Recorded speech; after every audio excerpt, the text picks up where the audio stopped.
Hello, this is Peter B, and welcome to another episode of Tobacco Card Tuesday.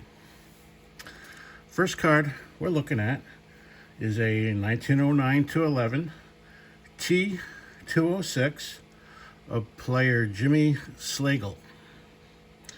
He was known as Shorty, the Rabbit, or sometimes the Mosquito. He used his short stature and his speed and his pesky nature as a hitter and runner to his advantage. At 5'6", Slater gave a smaller strike zone and earned many walks. His speed on the bases made him an ideal leadoff hitter.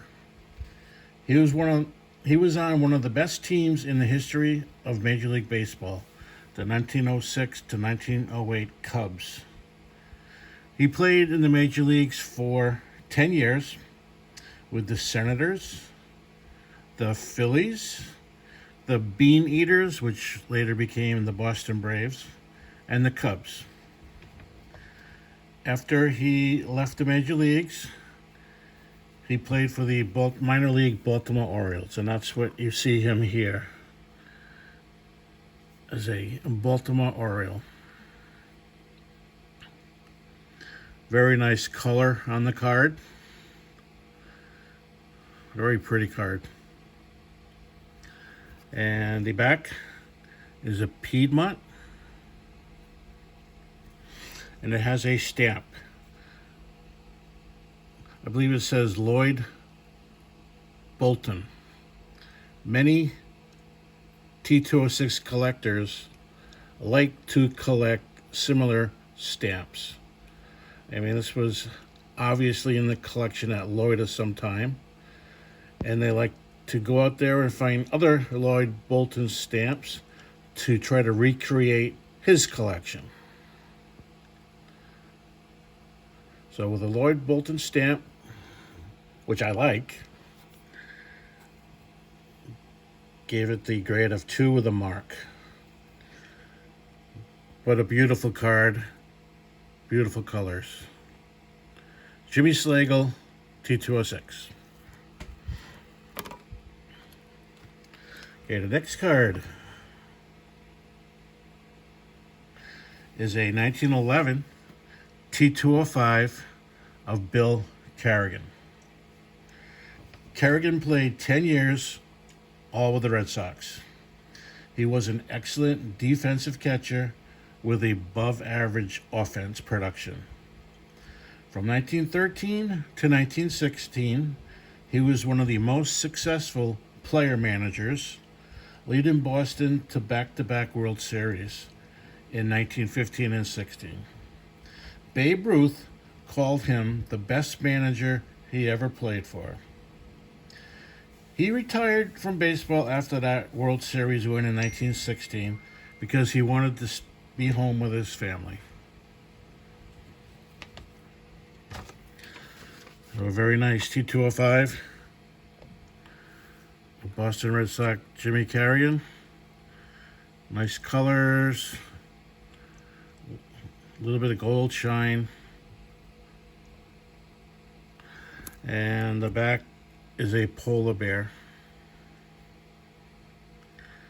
Polar bears were loose tobacco in a pouch, and they inserted the cards right with tobacco. That's why you see some tobacco stain, and that's what those little brown black dots are. So Bill Carrigan, T205 with the Boston Red Sox.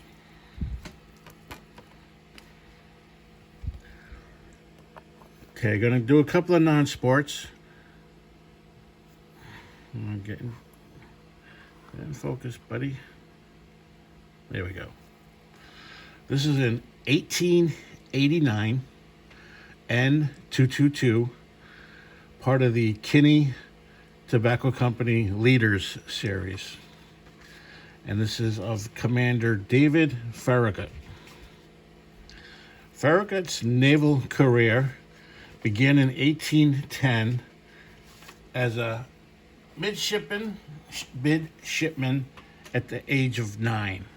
So he was 9 years old when he joined the Navy. He actually fought in the War of 1812 at age 11. He was wounded when the ship Exus, which he was working on, captured the ship HMS Alert. In 1862, during the Civil War, Commander Farragut, he was now commander, was in charge of the Gulf Blockading Squadron. That Gulf being the Gulf of Mexico. After heavy battles with his fleet of 17 ships, he managed to pass gunfire and take the port of New Orleans for the Union Navy. He was later appointed Rear Admiral for doing this. Many battles later, Farragut managed the Union forces to control the Mississippi River in 1863. A very big prize for the Union side. In the Battle of Mobile Bay, Alabama, on August 5th, 1864, Farragut commanded a fleet from his boat, the USS Hartford. It was the last Confederacy open port on the Gulf of Mexico, and the bay was heavily mined. Now, in the Civil War, they used to put mines just under the surface of the water. It was anchored to the bottom, so it was, floating just below the water. And they actually called these torpedoes. When a ship in his fleet hit a mine and sank, other ships began to pull back. Farragut, high in the rigging of his ship, the USS Hartford, watching the scene, shouted to another ship that was retreating and asked, "What's the trouble?" "Torpedoes," was the reply. Farragut shouted back, "Damn the torpedoes, full speed ahead," which then became a very popular line or phrase, and also a Tom Petty album. The bulk of the fleet succeeded to take the bay and took control of the fort.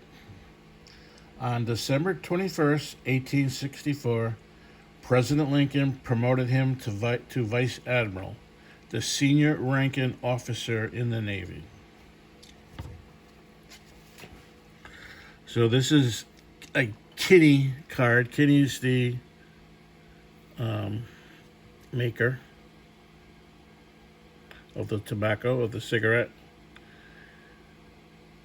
A very nice picture of Mr. Commander Farragut.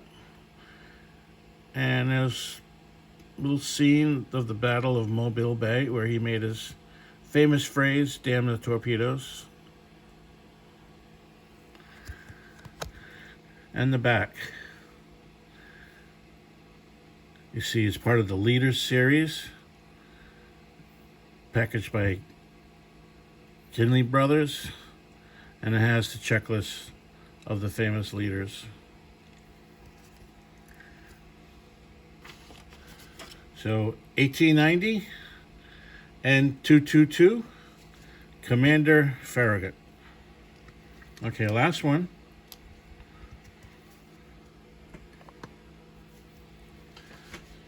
This is from, let me get it in focus for you.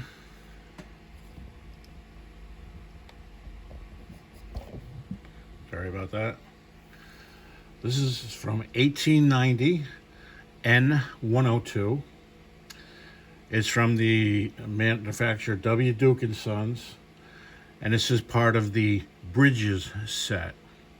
And this particular card is the Poughkeepsie Bridge. Very beautiful card. The Poughkeepsie Bridge at the time was a train bridge. So you had a picture of the train crossing on top, And the river with all the boats. And it says, I don't know if you can read it, it says Poughkeepsie River, New York. There. Poughkeepsie Bridge, New York. Very beautiful card. But what I like best about this card is the back. All the cards in this set have this bridge, say a series of 25 bridges, and the brand of cigarette this came out of was Honest Long Cut. So it was pretty neat. The H and the T making the part of the bridge.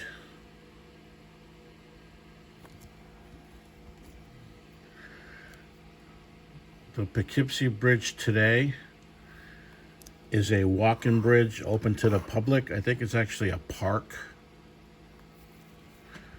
And so if you're near it, you can walk out on the bridge and enjoy the view. Well, thank you very much for this episode of Tobacco Card Tuesday.